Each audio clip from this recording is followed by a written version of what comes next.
સારી રીતે મળી શકે છે। આ એક ઇન્ટરનેટનો ફાયદો છે। બીજું હું જણાવું તો આજે કિસાન સેવા કેન્દ્ર હોય, વીજળીના બિલ ભરવા હોય, રેલવેમાં ટિકિટ બુક કરાવવી હોય, સાત સમંદર દૂર બેઠેલા તમારા પ્રિયતમા કે પ્રિયજનને જો તમારે ચહેરા જોવા હોય તો એક જ ક્લિકમાં તમે જોઈ શકો છો। આ એક ઇન્ટરનેટનો ફાયદો છે। બાકી અત્યારના વિદ્યાર્થીઓને જે ભણવાની ધગશની વાત આવે છે ત્યાં તો ત્યાં સુધી લગભગ શિક્ષણની વ્યવસ્થા, શિક્ષણ તંત્રમાં તમે જોતા રહો, બાળકને મારવું નહીં, બાળકની જે શિક્ષણ વ્યવસ્થા જે છે, પ્રશ્નપત્ર જે વ્યવસ્થા છે, આ બધી વ્યવસ્થાના કારણે ધારી સાહેબ શિક્ષણમાં ધ્યાન નથી આપતું। ધારી સાથે મારો પ્રશ્ન છે, ફક્ત હા કે નામોની જવાબ આપજો। શું ઇન્ટરનેટ થી ઓનલાઈન ભણી શકાય છે ખરું? હા કે ના? આ સાહેબશ્રી, ઇન્ટરનેટ થી ઓનલાઈન ભણી શકાય છે। જો ભણી શકાતું હોય તો તમારી મારી આ બાળકોની આ શાળામાં જરૂર શું છે? ઇન્ટરનેટ થી ઓનલાઈન ભણી શકાય છે। ઇન્ટરનેટના માધ્યમથી સાહેબશ્રી, આ સ્ત્રીને વિદિત કરી દઉં કે જ્યારે આપણે તાલીમ લેવા જઈએ છીએ ત્યારે આપણે શું પણ ઇન્ટરનેટના માધ્યમથી માહિતી મળે છે, ફક્ત માહિતી મળે છે, એનો ઉપયોગ કઈ રીતે કરવો એ આ લોકોને ખબર નહીં પડે। એકાઉન્ટ છે, એકાઉન્ટનું પુસ્તક ઇન્ટરનેટમાં આપેલું છે, પણ એ દાખલો કઈ રીતે કરવા અમને ખબર પડશે? ન્યૂઝ ઓફ ફીસ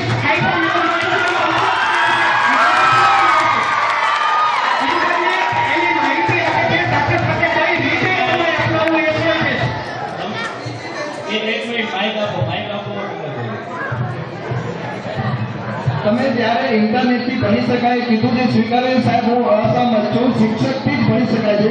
ત્રીજી બેચમાં બેસનાર વિદ્યાર્થી રામજી સુઈ ગયો તો ઇન્ટરનેટ જોતો નથી કે રામજી સુઈ ગયો, શિક્ષક ઉપરથી જોઈ લે કે રામજી સુઈ ગયો છે। ઇન્ટરનેટથી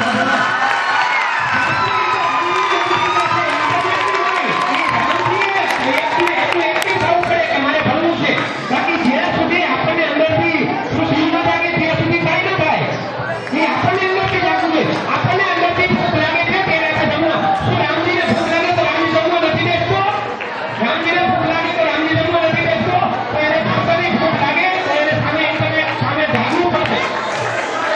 હેલો, જાણી શકાય છે, કેમેરા દ્વારા જાણી શકાય છે કે રામજી ક્લાસમાં સૂતો છે અને ઓફિસમાં જે બેઠેલા હોય રામજી પાસે આવી શકે છે। મારો પ્રશ્ન આ ઇન્ટરનેટના ફાયદામાં છે।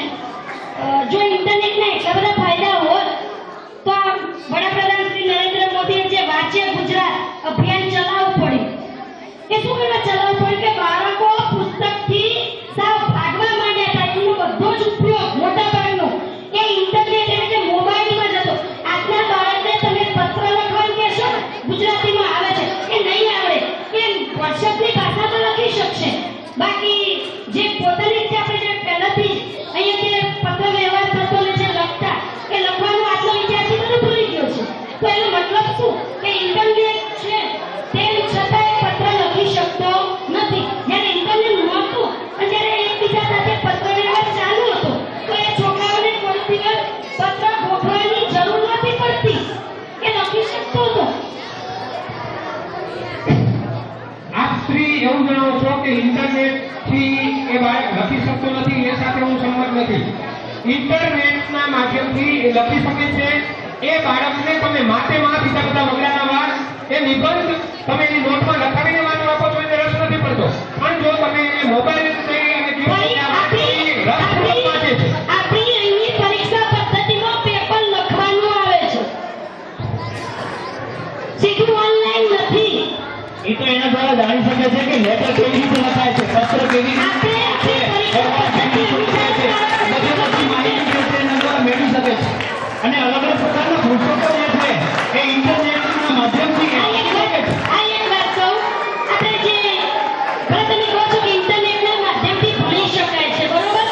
હવે જ્યારે ઇન્ટરનેટના માધ્યમથી મોબાઈલ ઉપર કે ટીવી સ્ક્રીન ઉપર, કોમ્પ્યુટર સ્ક્રીન ઉપર પાઠ આવે છે, તો માત્ર ને માત્ર એ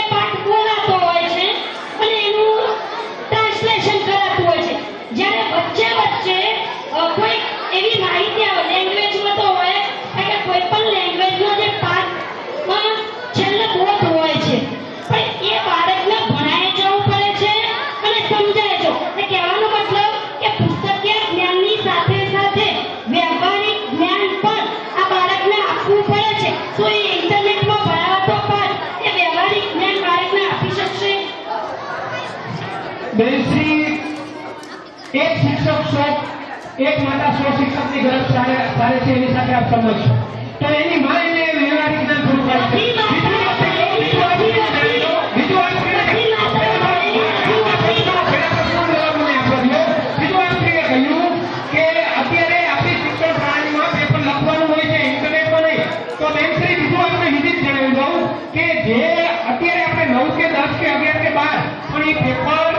ના રિઝલ્ટ એ ઇન્ટરનેટના માધ્યમથી તૈયાર થાય છે બીજું જે જીપીએસસી યુપીએસસી ની પરીક્ષા લેવાય છે તો ઇન્ટરનેટના માધ્યમથી લેવાય છે લખીને નથી લેવાતી જીપીએસસી પરીક્ષા આપવા માટે એટલું ધોરણ ભણેલો નહીં હોય આપી શકશે એના માટે ત્યાં ઉપર સુધી તો અભ્યાસ કરવો પડશે ને અને એ અભ્યાસ તો લખી કરવાનો છે અત્યારે તો ઘરે બેઠા ભણી શકાય છે તમે ઘરે બેઠા ગ્રેજ્યુએશન પૂરી કરી શકો છો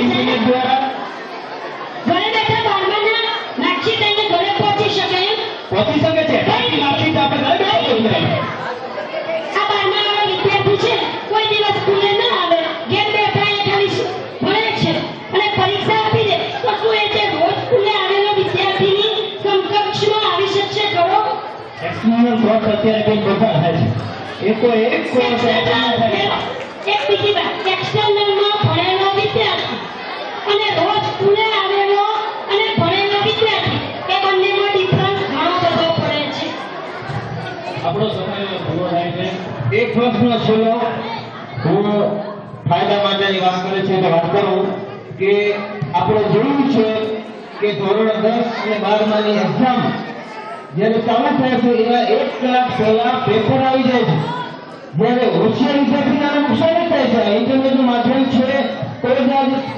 મુક્ત માહિતી રહેતી નથી ધોરણ 10 અને 12 ના પરીક્ષાના પેપર આવી ગયેલા છે અને આપણે જોયેલા છે તમામને માહિતી છે અને બીજી વાત કે આજે પાકિસ્તાનમાંથી જ્યારે આતંકવાદીઓ લેવા આવી રહ્યા છે સેટેલાઇટના માધ્યમથી ભારતમાં આવે છે એને ગુપ્ત માહિતી જે હોય છે એના આધારે આવે છે તો આ નુકસાન નથી થતું ભાઈ શ્રી ત્રિભુવનભાઈ આપનો પહેલો પ્રશ્ન એવો હતો કે પેપર ફૂટી જાય છે તો પેપર ફૂટવા માટે ઇન્ટરનેટ જવાબદાર નથી આપણી સિક્યુરિટી સિસ્ટમ જવાબદાર છે સિક્યુરિટી મજબૂત કરો પેપર ફૂટવાનું જ નથી બીજું આપણે જણાવી દઉં કે આપશ્રીએ વાત કરી કે સામાન્ય માણસ સુધી ઇન્ટરનેટ નથી પહોંચી શકતું તો એ આપણી ભ્રમભરી માન્યતા છે 50 લાખ સુધી પહોંચતા ટીવી પેલા 50 લાખ સુધી પહોંચતા રેડિયોને 40 વર્ષ લાગ્યા હતા 50 લાખ સુધી રેડિયોને પહોંચતા 30 વર્ષ લાગ્યા જ્યારે 50 લાખ સુધી ઇન્ટરનેટને પહોંચતા માત્ર 3 વર્ષ જ લાગ્યા છે એટલે ઇન્ટરનેટ દરેક જગ્યાએ પહોંચી શકે છે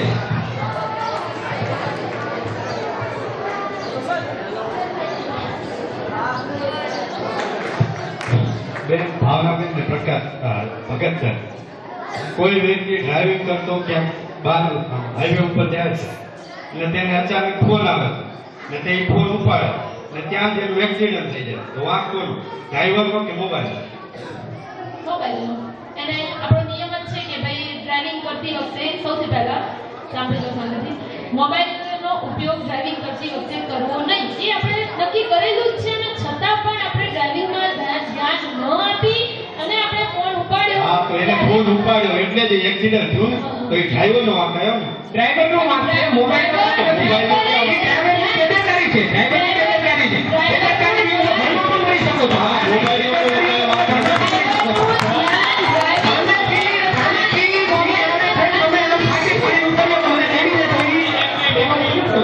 ભાવનાબેનની ટીમનો છે તમારા ટીમનો એમને સાંભળજો હું મારા ભાઈ શ્રી જે ભાવનાબેનજી પ્રશ્ન લે છે એમને જ કહું છું કે એ મોબાઈલનો વાંક નથી ડ્રાઈવરનો વાંક છે ડ્રાઈવરની બેદરકારી છે તમારો ડ્રાઈવરની બેદરકારી ક્યાંથી કહેવાય ડ્રાઈવર સરસ રીતે સારી જોઈ અને ડ્રાઇવિંગ કરતો હતો મોબાઈલ એને સ્વિચ ઓફ ના કર્યો ત્યારે એનો વાંક આવ્યો ને મોબાઈલ એને સ્વિચ ઓફ ના કર્યો કદાચ એને મોબાઈલ ઉપાડી લીધો તો એ વાંક કોનો ડ્રાઈવરનો જ થયો ને પણ એને તો એનાથી મોબાઈલ તો ખરાબ ના કહેવાય પણ એને એનું ધ્યાન તો ગયું ભાઈ મોબાઈલમાં તો એને સ્વિચ ઓફ કરી નાખવું જોઈએ ને પહેલા આ સ્વિચ ઓફ કરી નાખવું જોઈએ બરોબર આમાં મોબાઈલ તો ખરાબ નથી ને પણ હા એ બરોબર છે તમારી વાત કે સ્વિચ ઓફ કરી નાખવું તો આના ઉપરથી ફરક થાય છે કે જો સારી રીતે યુઝ કરવામાં આવે ને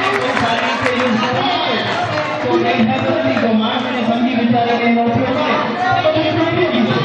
સમજણ નથી ત્યારે એનો ઉપયોગ કરે છે. માણસ પોતાની સમજણનો જો ઉપયોગ કરી અને વાપરે તો અમારી ટીમ પણ આ વસ્તુને વાપરવો પણ બાળકો કોઈ પણ વ્યક્તિ હોય એના માટે એનો જો મર્યાદિત એની જે ઉપયોગિતા છે એટલા પૂરતો જ એનો ઉપયોગ કરવામાં આવે તો એ વસ્તુ કોઈ નુકસાન કરતી નથી. એ કોઈ પણ માનવું. આપણે હવે આ છેલ્લો પ્રશ્ન માટે એક વાત આપું, પછી આપણે ડિબેટ પૂરી કરીએ. મારો પ્રકાશ સાહેબ નમસ્કાર સાહેબ છે. તમે ઇન્ટરનેટના ફાયદા વિશે કહો છો તો ફેસબુક ઇન્ટરનેટથી જ ચાલે છે. તો ફેસબુકના કારણે કેટલી વાર ચોરી થાય છે. કેવી રીતે ખબર છે? ધારો કે કોઈ સહકુટુંબ ક્યાંક ફરવા ગયું છે, રામોજી ફિલ્મ સિટી હૈદરાબાદ ફરવા ગયું છે, તો સ્વાભાવિક છે એ ફોટા પાડીને અપલોડ તો કરશે ફેસબુક ઉપર. હા, તો એ ફોટો અપલોડ કરશે એટલે ત્યાં ઉપર પોસ્ટ કરશે કે ફૂલની મસ્તી ધમાલ with my family in Ramoji film city at Hyderabad. તો એ જો હૈદરાબાદ વાસીને સમજી લેશે કે આ પરિવાર હૈદરાબાદ ફરવા ગયું છે, તો તે તેના ઘરની માહિતી લઈને ચોરી કરી શકશે. તો આ ઇન્ટરનેટનો ગેરફાયદો શું ને? માણસે સમજવું જોઈએ કે આપણે હૈદરાબાદમાં છીએ ત્યારે અત્યારે ફેસબુક ઉપર ફોટો અપલોડ ન કરે, ઘરે પહોંચીને. એવું નથી, અત્યારે બધા લખે છે જ્યાં ફરવા જાય આ ત્યાં. માણસે જો સરખી રીતે સમજીને વિચારીને જો એનો ઉપયોગ કરે તો બહુ સારી રીતે ઉપયોગ થઈ શકે. ઘરે આવીને પણ એ અપલોડ કરી શકે છે, એનામાં કઈ મૂકે જવાનું નથી. તો પણ આમાં લખીએ તો પછી ચોરી તો થવાની જ છે ને. મોસ્ટ ઓફ બધા લખતા જ હોય છે અત્યારે. એને હૈદરાબાદથી ન લખવું જોઈએ, બલકે ઘરેથી લખવું જોઈએ. બીજું કે હૈદરાબાદ ગયા છે તો શું એની ઘરે ચોરી નહીં થાય?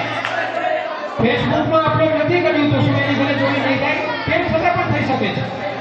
ના, એટલે હું ઇન્ટરનેટના કારણે ચોરી થાય છે એનું કહું છું. તો એને ઘરે આવીને અપલોડ કરવું જોઈએ, એની બેદરકારી છે. એવું કાંઈ નથી. એને સમજદારીનો અભાવ છે. બાકી તમે એની પત્નીના ફોટા અપલોડ કરે તો સામેથી કોમેન્ટ આવવાની છે. સમજદારી એ કોઈને જોવાનું, પણ આ થાય છે ને એના કારણે ચોરી થાય છે. આ વિષય હવે પૂરો કરશું. ડિબેટમાં તમને પૂરો થાય છે. ના, પૂરો થઈ ગયો છે. તમે પૂરો થઈ ગયો છે. સમયથી વધારે આપણે 3 જણાને ટાઈમ આપ્યો હતો. હવે આપણો આજનો વિષય હતો કે ઇન્ટરનેટના ફાયદા અને ઇન્ટરનેટની મર્યાદા.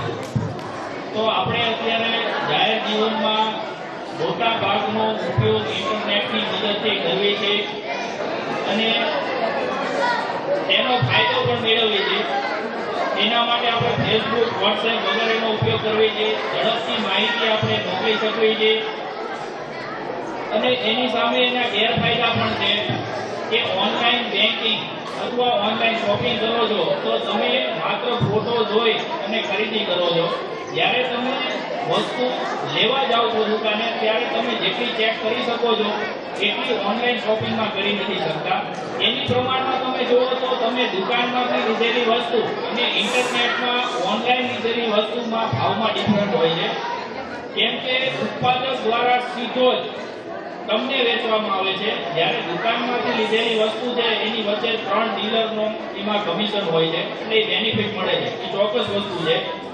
તમે તમારા ખાતાની માહિતી બેઠા બેઠા અહીંયાથી મેળવી શકો છો. કોઈનું ચૂકવણું કરવું છે તો તમે અત્યારે કરી શકો છો, પણ એની સામે હેકર્સો દ્વારા તમારા એકાઉન્ટનો દુરુપયોગ કરી અને તમારા ખાતામાં રહેલી રકમ એ પોતાના ખાતામાં ટ્રાન્સફર કરી શકે છે. આ પણ એની એક મર્યાદા છે. બીજી વસ્તુ છે કે ગેમ, વિડીયો ગેમ આવવાથી આપણે શારીરિક શ્રમ કરતા ઓછા થયા છીએ બાળકો. એ વસ્તુ પણ ખરેખર સત્ય છે કે આપણી બધી રમતો જે છે એ આપણે ભૂલી અને વિડીયો ગેમ તરફ વળ્યા છીએ. અને બીજી એક વસ્તુ હતી કે પોકીમોન ગો ગેમ.